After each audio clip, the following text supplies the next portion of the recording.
Okay, today's session is going to be about looking at perceptions, and it's a nice quick one.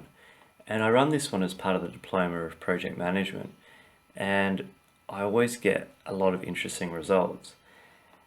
I introduce a concept in communication management and discuss the ideas that sometimes, based on the same bit of information, we draw different conclusions.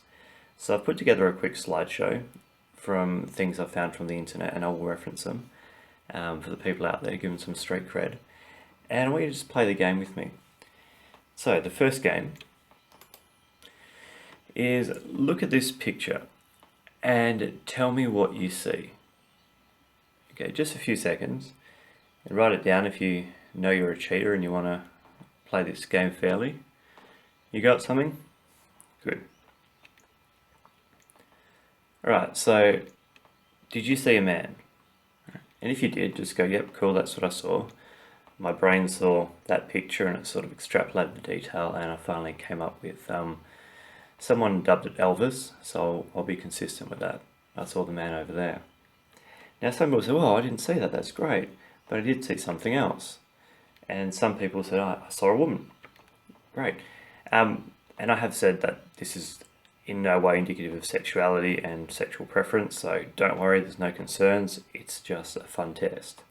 So some people saw the same image and their brain went through and drew the conclusion of, well, I see a woman. So it's kind of interesting, based on the same bit of information, our brain uses what we call in science internal model to reference it against other things that are similar, and then come up to a conclusion to what it actually sees. And you can get people in the course who swear black and blue, no, there's no woman, I only see a man. Because in their mind, their brain goes the other way. And it's actually interesting that once your brain focuses on something that it believes to be the truth, it starts adding detail based on that perception. And you often hear the thing about, first impressions are so important, and often that's why we put a lot of emphasis on our first impressions.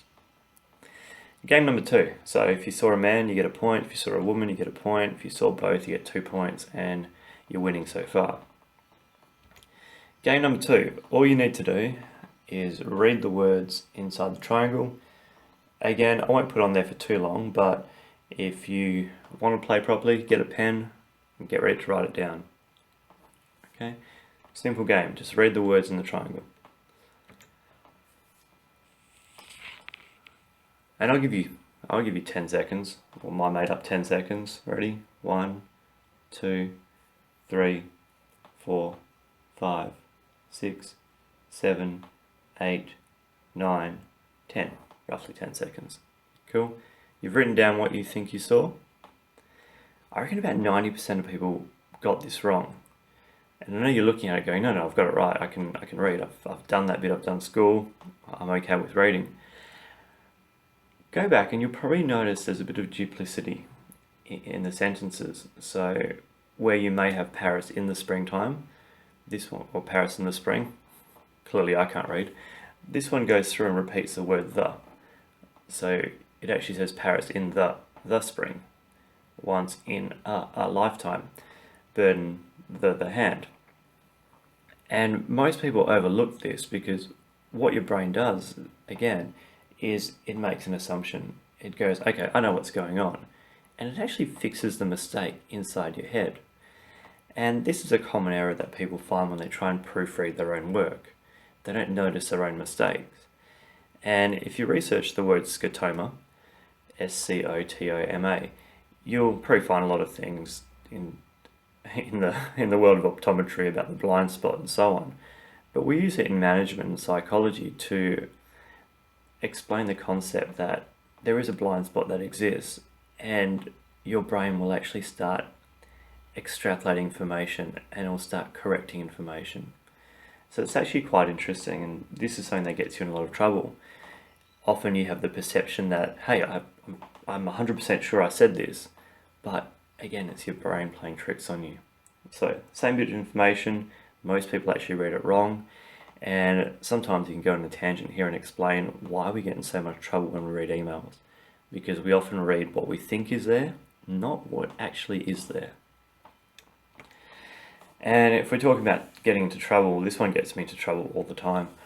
I actually had a corporate client just for about 3 days of the course, just going crazy about this, refuting it, saying, no, there's no way, you're doing some sort of voodoo and witchcraft. I actually had to print it off for him and put post-it notes to show that no, it's actually legitimate. So, before I give too much away, firstly, you know this is a trick, right?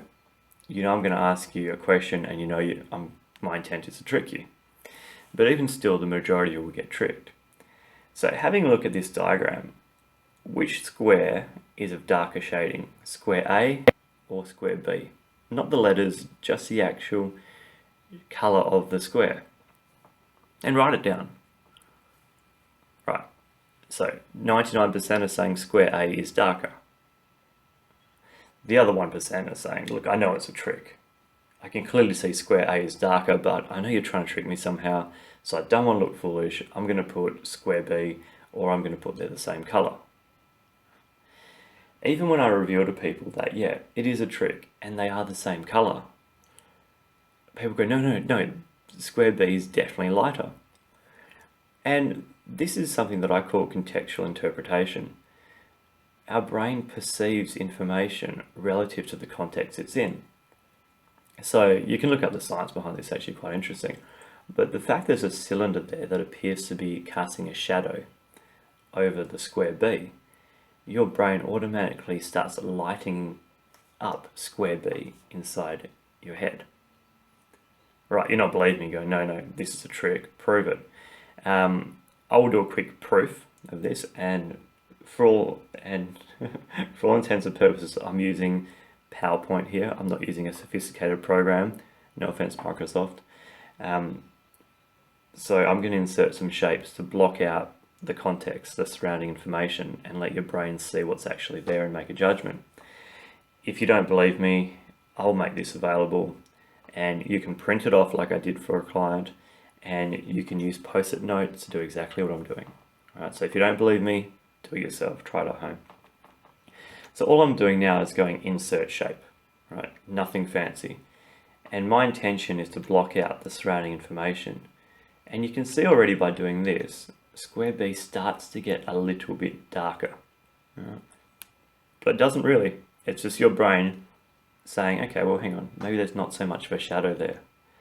As I start removing more and more of the surrounding information, now you can start noticing a bigger difference. Square B starts getting really dark.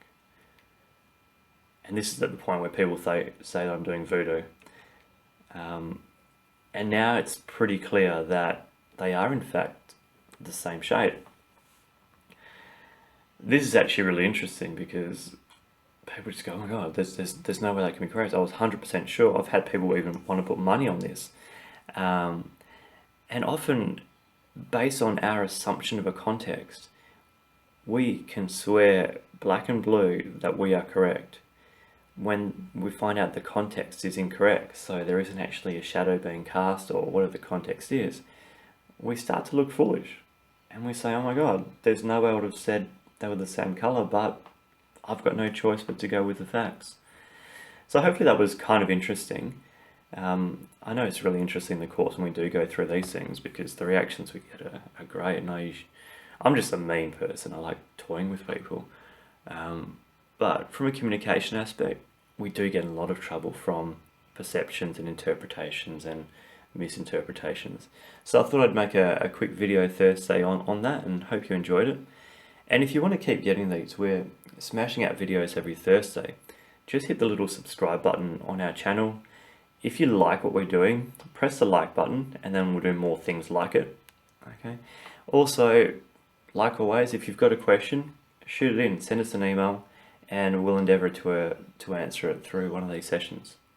Okay. Hope you enjoyed it. Have an awesome day. See ya.